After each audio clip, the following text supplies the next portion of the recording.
Some things just go together. Wine and cheese, flowers in springtime, and yes, books and bottles. We pair your favorite author with your favorite drink. Your host of Books and Bottles, Benita Johnson.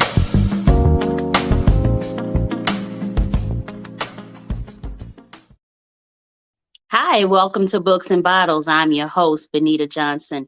This is the show where we introduce you to your new favorite author, his or her work, and we pair it with wine. So today, y'all know it's January. Everybody's doing the dry January thing. So I'm drinking dry wines all January because I don't quit.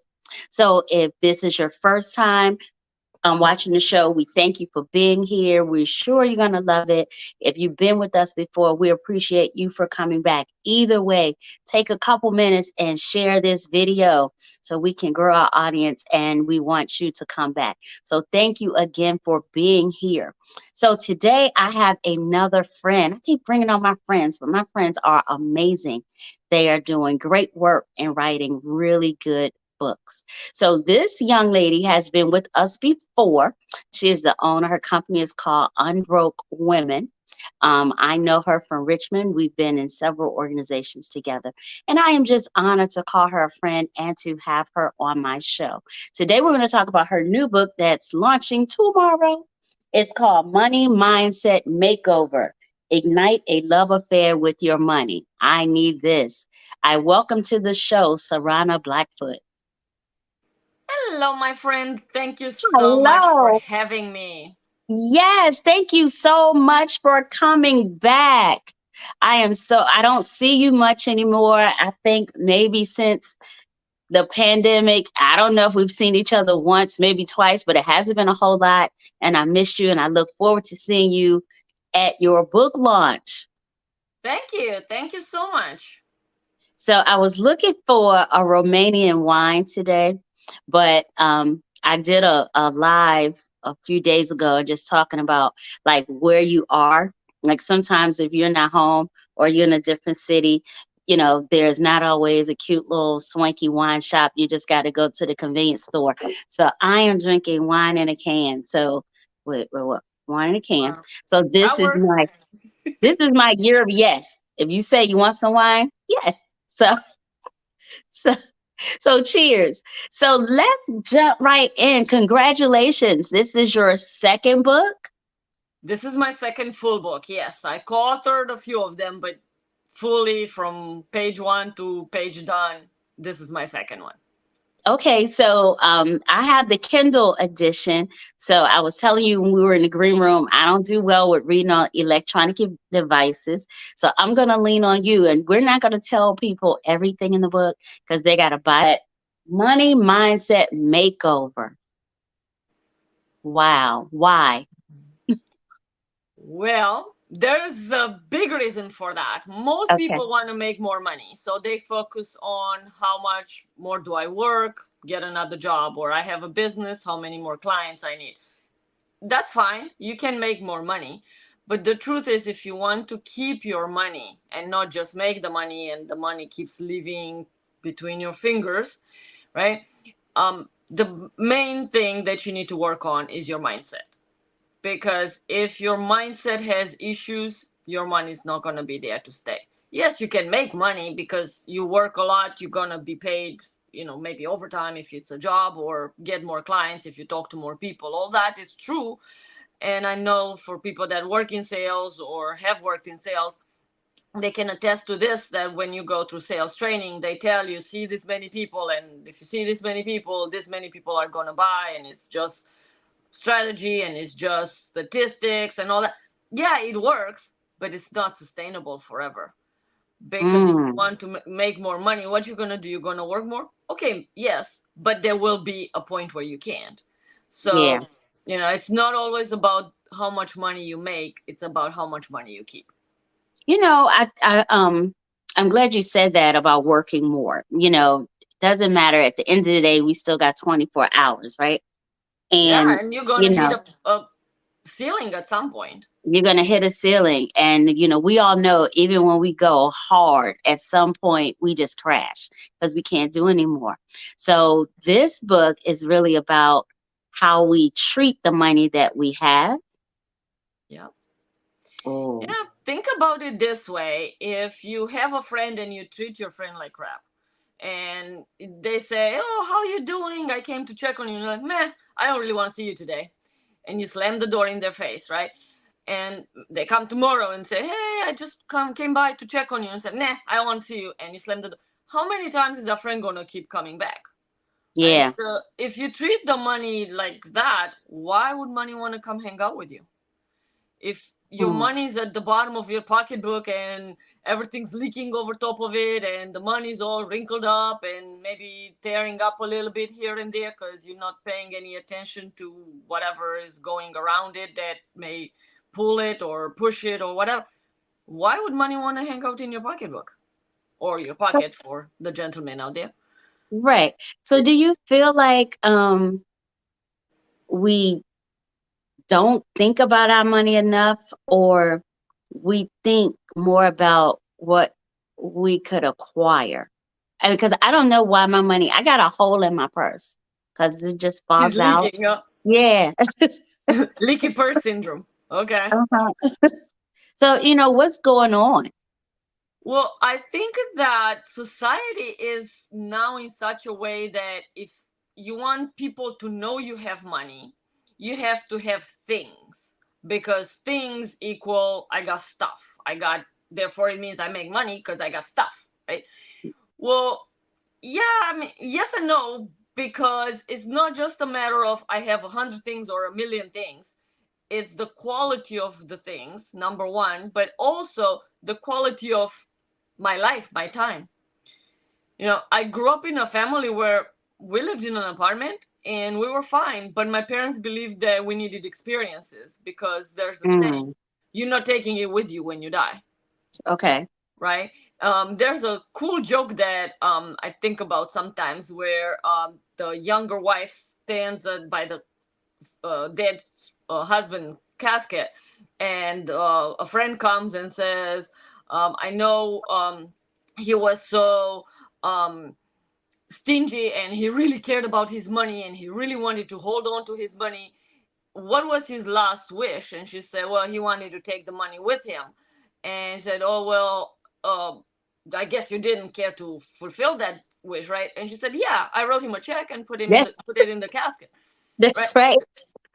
So you don't take it with you, right? So Right. even if you say I want all the money and I want all the things, but if you have memories, if you travel or spend time with kids or family, loved ones, right, that is what is how you have money, right? Money does things for you. Money is that friend or that person that takes care of you, but money is not going to decide how to take care of you. You got to teach money how to take care of you, right? If you Okay. want money to buy you um I don't know, cheap bread, let's say, and junk food, and make you fat and get you sick and all that, that's what it's going to do. If you want money to buy you a vacation and a trip around the world or a cruise or whatever, then that's what money is going to do because you tell money where to go for you.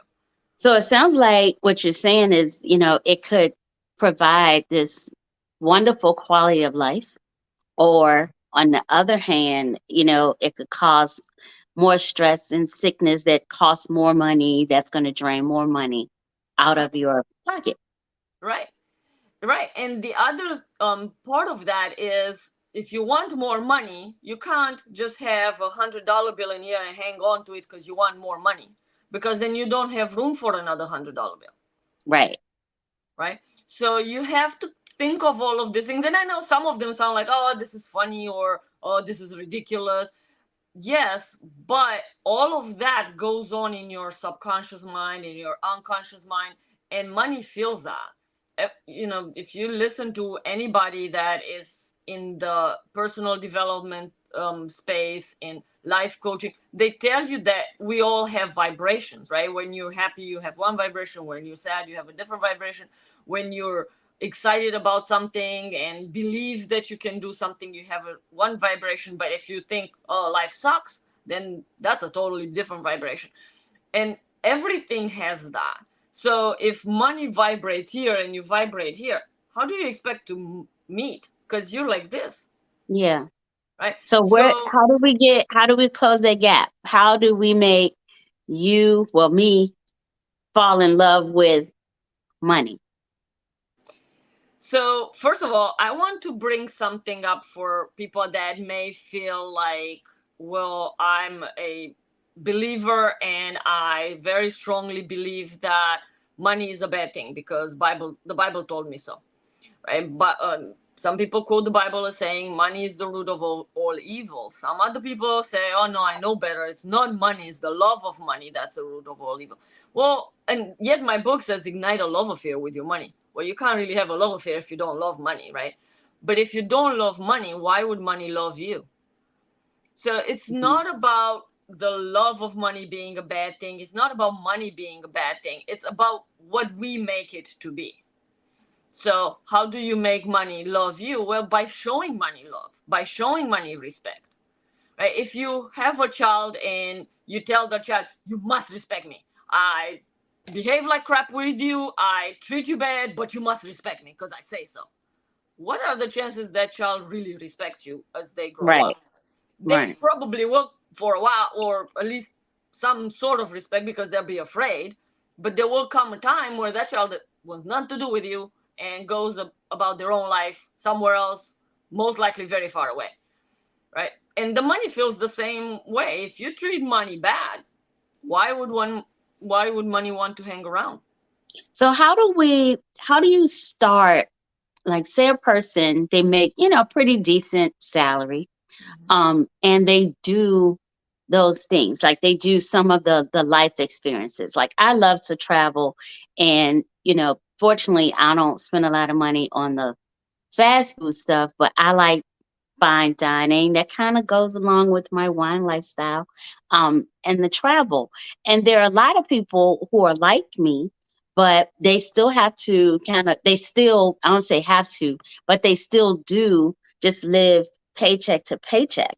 So where's that middle? Like, how do we, get those people to a place where there is a savings, there is, something, some money kind of hangs around you and, keeps you warm and say love you sugar, at night, but you can still have that lifestyle. Well, first of all, you got to start with something, right? Because there's always a first step, right? The Chinese, in their wisdom, say the trip of 1,000 miles starts with the first step. So when Mhm. you're trying to start a relationship with your money, maybe you realize, well, I never had one. It never occurred to me that I should. So, well, let's try it this way, right? And you start doing something. You're like, okay, I start, but what do I start? Where do I go first, right? So the first thing is you have to make a decision. If you don't decide to do something about it, then next year will come and you'll make a new resolution that's going to say, I want to make more money, or I want to have less debt, or whatever. I want to travel more, or whatever money objectives that you may have for the following year. And then the next year comes and you're in the same place and you try again. But if you Yeah. really want to change something, make the decision that you want to change something.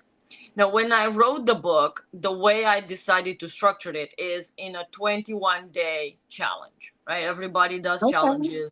People have, even with money, right? I know there are challenges out there that say 30-day fasting, don't spend money. Well, I'm going to challenge all of that because yes, you can do it for 21 days and that's cool. And I structured the book like that because I wanted people to feel that they can do it because it's in small bites. Yeah. But here's the challenge. If you do it for 21 days and then you say, oh, I'm done, great, I've done it, then what? It's not about the 21 days, the 30 days, the 7 days, the however many days challenge. It's about being able to sustain it.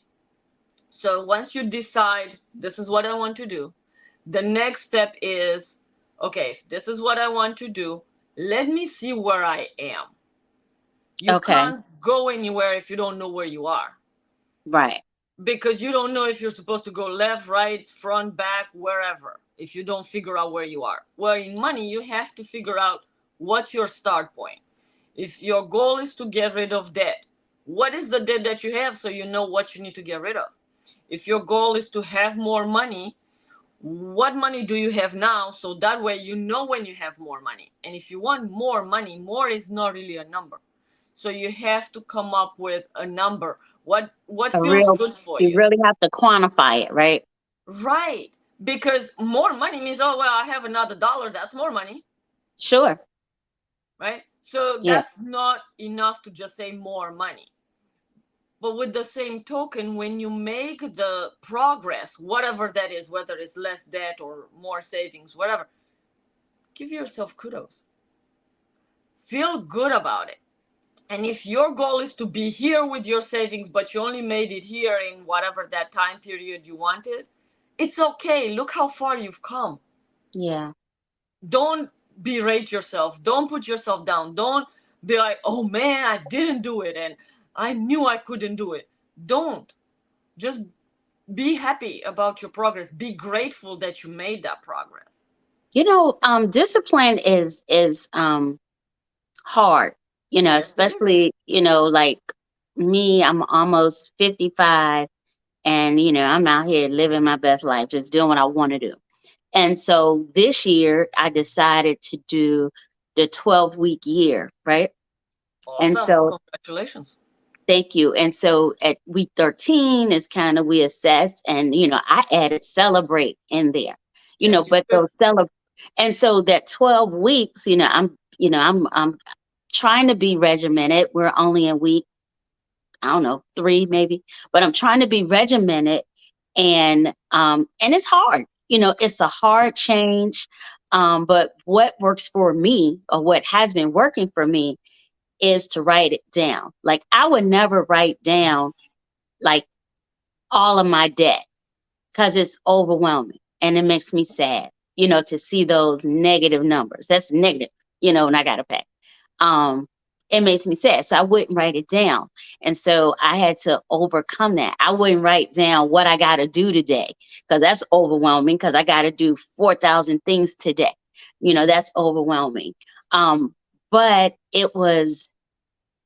it's exciting, now that I'm in like week 3. I forgot that saying, how many days make a habit. But now that I'm in it, it's exciting that I am accomplishing things, because I am working so hard. I can't go nowhere to spend money. I am spending a little money, but I was spending a whole lot of money last year. But I am spending a little bit of money on things like DoorDash and stuff, because I do put a cost on my time. If I got to stand at the stove and cook it and then wash the dishes, that's 2.5 hours. I don't want to do. I'd rather pay, the $20 to the DoorDash and do my work, Yeah. So, it is, I think, to fall in love with money. It does take, if you're not used to that. Because as you say, and I think I've heard that a lot, money is the root of all evil, but it never stopped me from wanting things that cost money. um Yeah. so it does take that discipline, and I'm excited to get into whatever your 21-day challenges are, because I'm competitive, and I like to be able to say I won. So to get to the 22nd day is going to be a big deal. Yes, it is. I agree. And I like what you're saying because it totally connects with the things that I'm telling people, right? For instance, you said DoorDash, $20 or whatever it is, doesn't matter. It saves you that time, the 2 hours, right? Or Yeah. whatever it would take you to actually prepare the food. So here's the thing, and it's kind of funny, but not in a haha kind of way, but in an ironic kind of way, right? A lot of people say, I don't want to spend the money, but yet they're willing to spend the time. But you can make more money, but you can run out of time because you Yes. cannot produce more, right? Right. So when you're thinking, I'm going to wash my car, for instance, because I don't want to pay somebody $20 to detail my car or whatever it is, $50, doesn't matter, whatever the price. Yeah. But you could spend that time because that person may do it in half an hour, and you're thinking, well, half an hour, I don't want to pay them that much Yes. for half an hour. But the truth is that if you do it, it's not going to take you half an hour. Just like preparing your food may take you 2 hours, where if a chef prepares it, it may take them 30 minutes. Right. but you're not doing it all the time. You don't have some of the stuff already cut or semi prepared, or you're not preparing for like five other people, and therefore your part is already like halfway prepared or whatever by the time you actually start on it. So you don't have the advantages of somebody that's their job or their That's what business. they do. And I learned that from our mutual friend, Rita Ricks. Rita always said, pay somebody to do the things that aren't making you money. Right, Like it right. takes me all day and the next day to clean my house. That cleaning lady knocks it out in 2.5 hours and she's gone. And she does a way better job than me. And you So have the day and a half that you can do a whole lot more things and better yeah, and more entertaining than then cleaning your clean house. up the house. So So yes, yeah, so that's how you respect your money. That's how you show money that you appreciate it. Now, I do want to bring up one point that maybe a lot of people don't really even think about, and that's why I was mentioning the money that's not feeling good in your purse because you just throw it in there, don't look, or in your pocket and it's bent and crumble, or they're in there crumpled and all that. So here's the thing: you show respect to that piece of paper because that's what that is, right? The actual physical note that we give a value to, because the paper itself doesn't have that value. We, the humans, give it that value. The way you show that money the respect is by treating it nice.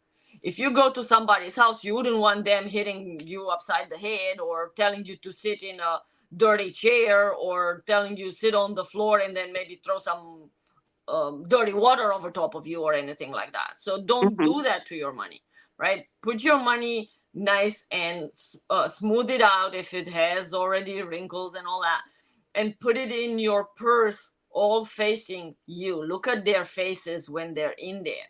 Now, I prefer to put it in order of the denominations. Don't have to, but it does help if you're I looking do for that money. too. But that's how you treat it nice, right? You need to treat the money as if it was a person, because that money has a vibration. That money is energy. Besides the fact that it is a piece of paper, it is energy. And somewhere up there in the universe, your energy that goes up there and that money's energy may or may not meet. And if they meet, you want the money's energy to return to you because it likes you. It feels attracted to you. You don't want it Okay. to run all over there because it doesn't want anything to do with you.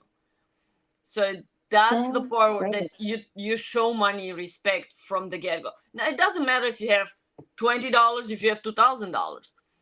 Now if you want to have a feeling of rich and abundance and prosperity, maybe you want to carry cash with you. Now whether or not you spend the cash, that depends on how you are as a person, if you prefer to spend cash or not. But if you want to feel that you have money, then have money. Just hold on to some cash with you, right? And if that doesn't matter, then don't. For me, it's always fascinated me to have um, really new, crisp bills. You know, I do I have better. proof. I mean, I keep new bills. Now they're not big; they're $2 bills, $1 bill, but they're new bills. But this, Yeah. I like looking at them. This Okay. makes me feel good. That's a good idea. Treat the physical money good and it'll stay. That's probably why I can't keep a boyfriend. But that's another conversation.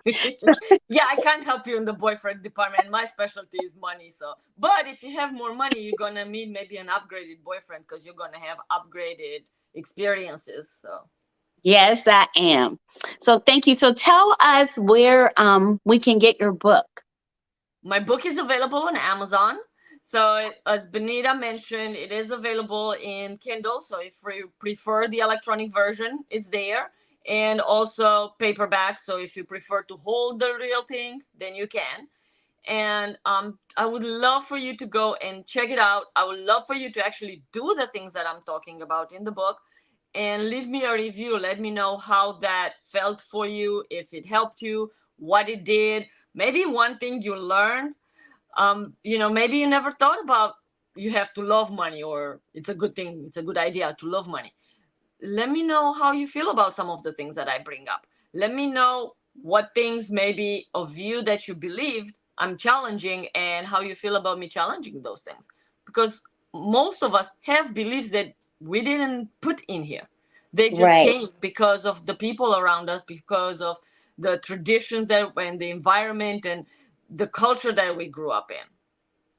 Yes. We should start a group, like a I'm planning Facebook on it. group specifically just to talk about this book so we can all kind of motivate each other to stick to the challenge and talk about what we're doing to make money fall in love with us and we fall in love with it.